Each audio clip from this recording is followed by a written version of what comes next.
สบายดีทุกคนอยู่ดีมีแห้งมาพบกับบ่าวทวรคนบ้านสวนอีกแล้วพี่น้องสิมาพาให้ฮู้จักมาแนะนำให้ฮู้จักกับต้นอันนี้พี่น้องต้นหมากม้าต้นหมากม้าอยู่น้ำหกอยู่น้ำโคกน้ำท่ามสิมีมดเด้อเพิ่นนี่เด้อนี่ใบเพิ่นเป็นอันนี้ได้พี่น้องนี่ต้นหมากม้านี่เด้เพิ่นสิมีน้ำเลยเด้นี่เด้น้ำเพิ่นเด้ต้นเพิ่นก็นี่ละนี่แหละเป็นผุ่มเป็นต้นโมเมนต์เป็นเครือได้พี่น้องนี่เด้ต้นหมากม้ายามเพิ่นเป็นหมากกะบัดเพิ่นสุกก็สิเหลืองๆกลิ่นหอมมากๆกินหมากสุกมันกลิ่นหอมคักเป็นนวลลายๆเด้บ้วนกินตะกี้บ่าว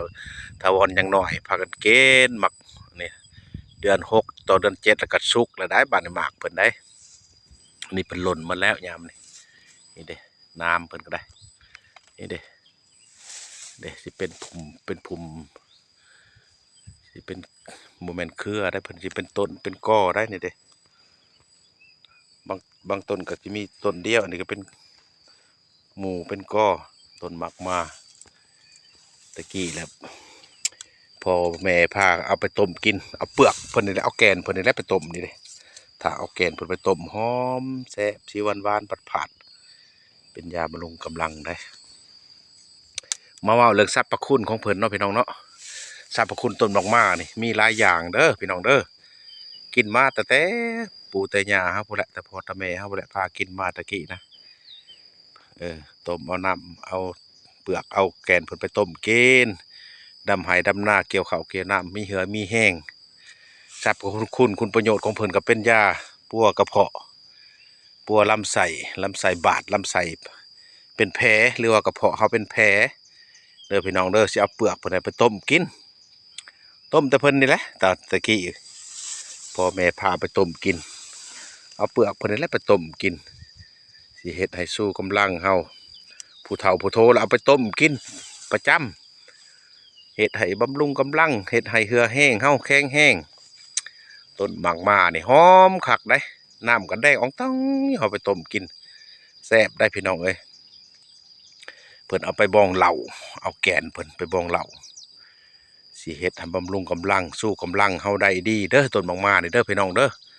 จือจำนำไว้เด้อท้องถิ่นได้มีเด้อเอาไปกินลองเบิ่งบ่เสียหายหยังพี่น้องต้มกินตั้งน้ำตั้งในก็ได้บ่มีพิษมีภัยช่างดอกนี่ครับบ่ได้มีผลข้างเคียงหยังดอกพี่น้องเอ้ยกินแต่ละมื้อนะหอมคักแท้ๆได้น้ำเพิ่นนะเด้อต้นหมากมานี่เด้เพิ่นสิเป็นแบบสิหมากเพิ่นก็โอ้ยแซ่บได้หอมแซ่บหมากเพิ่นก็เป็นนวลลายๆเฮาก็บ้วนกินแหล้วเอาในออกกินนี่เด้ใบเพิ่นสังเกตเด้อใบหมากมาเด้อบ่แม่นใบฉลองคองได้บ่แม่นน้ำฉลองคองได้เพิ่นสิเป็นกกในน้ำกับบัวลายปานใดนี่เด้น้ำก็ได้เล็กน้อยเอาไปกินเป็นยาบำรุงกำลังแต่ดั้งแต่เดิมเฮามาแหละแต่โบราณนั่นแหละยาพื้นเมืองลาวเฮาสดๆเลยแหละนี่พี่น้องเอ้ยใส่กันมาตั้งแต่ปู่แต่ย่าเฮาพุ่นแหละจือจำนำไว้เด้อเอาไปกินลองเบิ่งเด้อต้นหมากมาเด้อสิมันสิอยู่น้ำโคกน้ำท่ามก็มีจือจำนำไว้ท้องถิ่นได้มีท้องถิ่นได้เคยกินผู้ใดเคยกินเคยใช้ผ่านมากะคอมเมนต์มาบอกน้ำบ่าวทวารเนี่ยเด้อพี่น้องเด้อ